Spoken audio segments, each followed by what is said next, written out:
Timing, principles of animation का वो important principal जिससे हम किसी एक्शन का स्पीड स्पेसिफाई करते हैं, या यूं कहें कि कोई भी एक्शन को करने में कितना टाइम लगेगा, इसे हम डिफाइन करते हैं। सो हेलो फ्रेंड्स, आइए समझते हैं इस प्रिंसिपल ऑफ एनिमेशन को और डिटेल में एग्जांपल्स के साथ।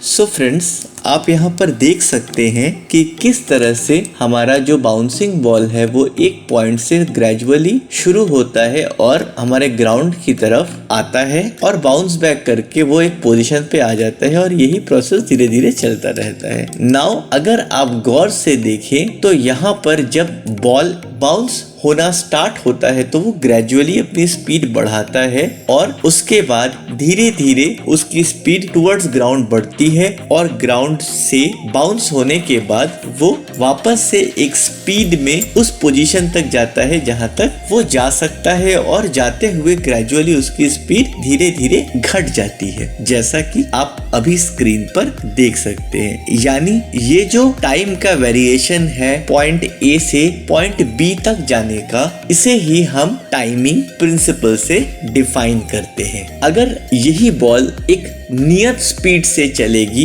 तो वहां पर आपको बिल्कुल कांस्टेंट स्पीड मिलेगी और आपको कोई भी ग्रेविटी या बाउंस का फील नहीं मिलेगा। आइए इसी बात को एक और एग्जांपल के साथ समझते हैं। सो फ्रेंड्स, यहाँ पर आप एक एक्शन देख सकते हैं जिसमें हमारा जो कैरेक्टर है ये 3 पंचेस करता है, पहला, दूसरा और ये तीसरा। अब अगर हम इन पंचेस की एनालिसिस करें तो आप देखेंगे कि जब ये कैरेक्टर एक पोजीशन पे आता है, यानी अपने पंच को करने के लिए एंटिसिपेट करता है, तब वो अपने बॉडी को वो ग्रेजुअली ड्रैग करता है और स्टॉप करता है और इसके बाद स्टॉप करने के साथ साथ ये क्विक पंच मारता है। अगला अगेन वो अपने बॉडी को एक नॉर्मल पोजीशन पर लेके आता है और एक दूसरा पंच मारता है। अब अगर मैं इन पंचेस की स्पीड को इसके बॉडी के सेटल होने की स्पीड के साथ कंपेयर करूं तो सेटल होने में इसे ज्यादा समय लगता है इंस्टेड ऑफ पंच करना। इस बात को हम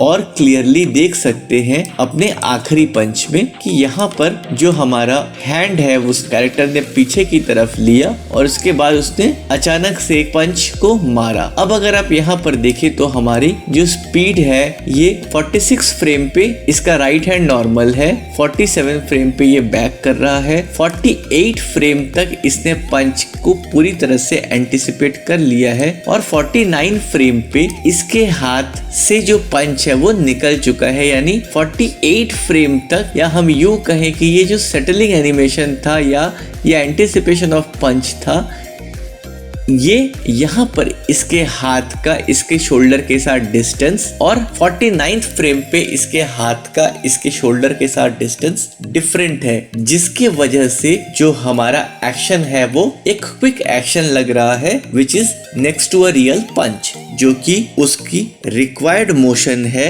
उसके साथ साथ हम एनिमेशन को क्लियर कर लेते हैं या हम यूं कहें कि हम अपने एनिमेशन को प्रॉपर कर लेते हैं। सो फ्रेंड्स, आशा करता हूं आपको हमारा ये टाइमिंग का कॉन्सेप्ट समझ में आया होगा। अगर आपको हमारा ये कंसेप्ट समझ में आया है तो प्लीज लाइक और कमेंट के माध्यम से हमें आप अपने थॉट्स शेयर कर सकते हैं। अगर आपकी कोई स्पेसिफिक क्वेरी है तो भी आप हमें कमेंट के माध्यम से इसे शेयर कर सकते हैं। मिलते हैं हम अपने अगले सेशन में, तब तक के लिए आप सब ख्याल रखें अपना, अपनों का और हमारे इस समाज का। धन्यवाद।